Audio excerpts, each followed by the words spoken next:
తనయుడుగా global స్టార్గా అద్వితీయమైన నటన, మహా అద్భుతంగా ఎర్లీ మార్నింగ్ 4కి లేసి వచ్చి సినిమా చూసాం.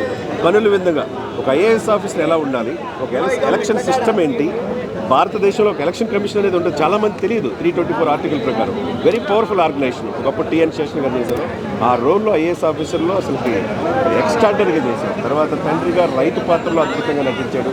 డ్యాన్స్ విషయంలో కావచ్చు, టెక్నికల్ వాల్యూలో కావచ్చు, అద్భుతమైన నటన. రంగస్థలంలో మరొకసారి రంగస్థలంలో ఎట్లయినా అద్భుతంగా నటించాడో, ఆ మాట రాని రామ్ చరణ్ గారి నటన అద్భుతంగా ఉందండి.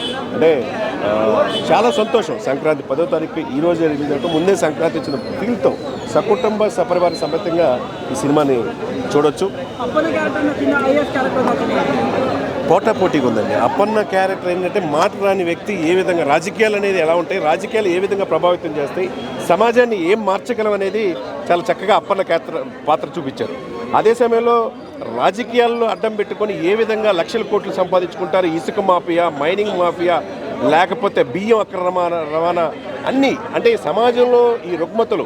ఈ పాలిటీషియన్స్ అంటే ఏంటంటే 10 కోట్లు ఖర్చు పెట్టిన 100 కోట్లు సంపాదించే ఈ రోజుల్లో వాళ్ళు అట్లా ఖర్చు పెట్టిన తర్వాత ఏ విధంగా దోచుకుంటారనేది చూపించారు. అది ఏ విధంగా కంట్రోల్ చేయొచ్చు అనేది ఒక ఐపీఎస్ ఆఫీసర్ పాత్ర చూపించారు. తర్వాత ఎలక్షన్ కమిషనర్గా ఇటువంటి వాళ్ళని ఏ విధంగా నిర్మూలించాలి, ఈ భారతదేశం నుంచి ఇటు గొప్ప దేశాన్ని ఏ విధంగా కాపాడుకోవాలనేది ఎలక్షన్ కమిషనర్గా చూపించారు. అల్టిమేట్గా ఏంటంటే ఒక ముఖ్యమంత్రి ఏ విధంగా ఉండాలి, ముఖ్యమంత్రి అంటే 5 సంవత్సరాలు ఉంటాడు, ఎమ్మెల్యే కానీ ఎంపీ కానీ, ఒక ఐఏఎస్ ఆఫీసర్ అంటే చనిపోయేదాకా ఉంటాడనే ఆ డైలాగ్ అనేది ఎక్స్ట్రాడినరీ. సార్ దాదాపు 450 కోట్లు అన్నారు, సినిమాలకి 90 కోట్లు అన్నారు. ఆ వాల్యూస్ కనపడింది, టెక్నికల్ వాల్యూస్.